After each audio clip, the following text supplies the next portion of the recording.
How's it going, you guys? I've finally stopped procrastinating on making the mini ramp video. So this is going to be the first of a series of how to build a mini ramp that is 4 feet and under. You can apply a lot of this stuff to a taller ramp, but the easier thing about building a 4 foot and under ramp is that you can get both transitions out of one piece of plywood, and it's usually easier to fit into a smaller space when you're going 4 feet or under. So that does lead me right into the first thing, which is picking the height of your ramp. Well, basically, how high do you want to fall from, right?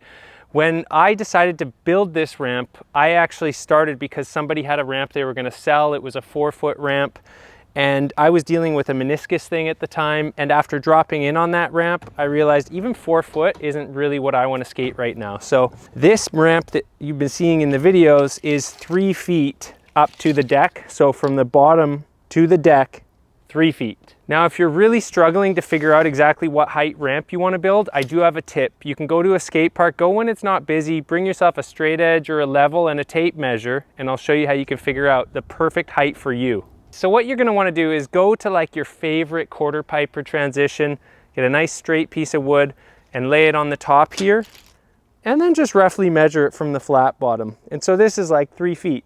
And I went to a bunch of parks and I realized that somewhere between 3 and 4 feet was kind of my ideal height. So the next thing you have to do, once you have your height from the top of the deck to the bottom of the ramp, is you have to add your flat bottom. And in this case, I used 2x6. So that's gonna add basically 6 inches. So it's actually 6.5, but you know, more or less what we wind up with is a ramp that is 3.5 feet tall. So this is a 3'6" tall ramp. So because a sheet of plywood is 4 feet tall, it's really easy to get a 3.5 foot ramp out of a 4x8 sheet of plywood.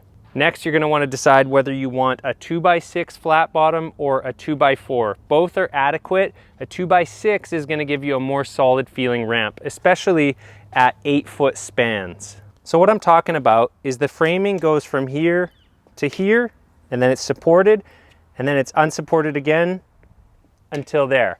So a 2x6 across this length is going to be really strong and sturdy, whereas a 2x4 is going to have more flex and bounce. It'll still be adequate, but I personally prefer the 2x6. All right, you guys, the next thing I really fussed over was picking a transition, a radius. So the standard is a 7 foot radius for a 4 foot tall ramp with a 2x4 bottom.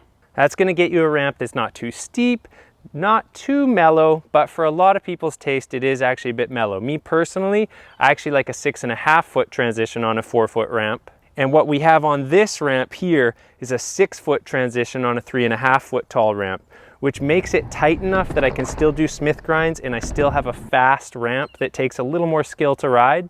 But it's not so steep that it's just totally difficult and nobody wants to skate it. Now again, if you're figuring out exactly what transition to use, go to your favorite quarter pipe, and it should be ideally the same height as the ramp you're going to build. Now what you can do is eyeball where the transition stops, and it's kind of tricky and annoying, but like I know that this is a 6 foot radius and I'm just going to kind of swing this up.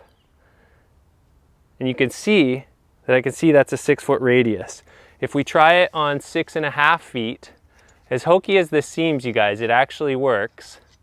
We're gonna try 6.5 feet, and now we can see that I'm starting to hit the ramp, and it's pushing it back out. If I try a 5.5 foot radius, and we do the same thing, as long as you have pretty steady hands, we can see that it's starting to get farther away from it. Now you can use a piece of wood and do it the same way, but this is just a way to get like, you know, a real quick eyeball. So again, let's try the 6 foot method. I know it looks crazy and people are gonna think you're insane and wonder what you're doing. But again, you can see the 6 foot with the straight edge, it works really good. You know, it's basically touching the ramp the whole time. So that is how you can actually go figure out the exact transition you want by copying your favorite quarter pipe.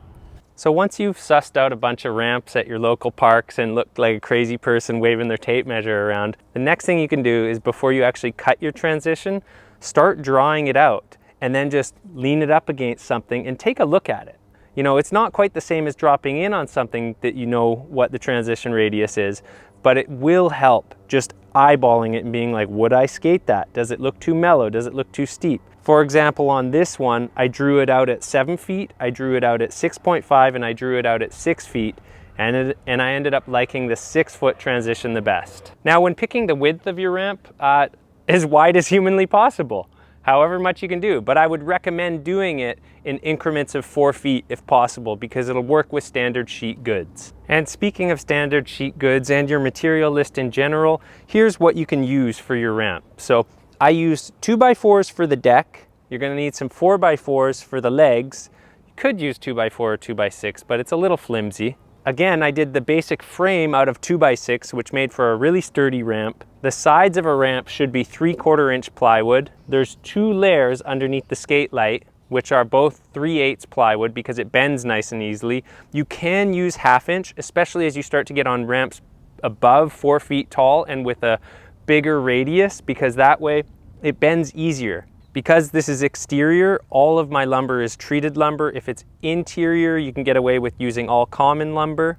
All fasteners used on this ramp are again coated fasteners so they don't rust. And the screws used to put the skate light down are all stainless steel screws, because even coated screws will rust over time, especially if they get damaged during install. So for the coping, I can't remember. We'll get to that when we get to that video. And of course for the surface, as you could see by the logo, I use skate light. I've actually never tried any of the other ramp surfaces, but I've always been happy with how skate light performs.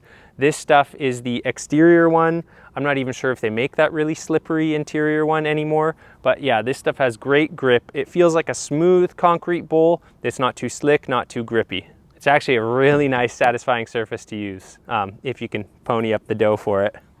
So hopefully there's enough info in this video to help you pick your transition, to help you pick the height of your ramp, and have a general idea of what materials you're gonna need so you can start planning and budgeting for your ramp. Costs are gonna vary hugely depending on what you use and where you live. So I really can't tell you guys exactly what the costs were for this ramp, because it's gonna be totally irrelevant to anybody who lives anywhere else, especially far away from here.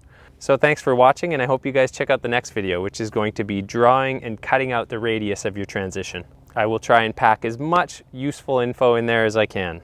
All the things that help me. Anyways, thanks guys. Till the next one.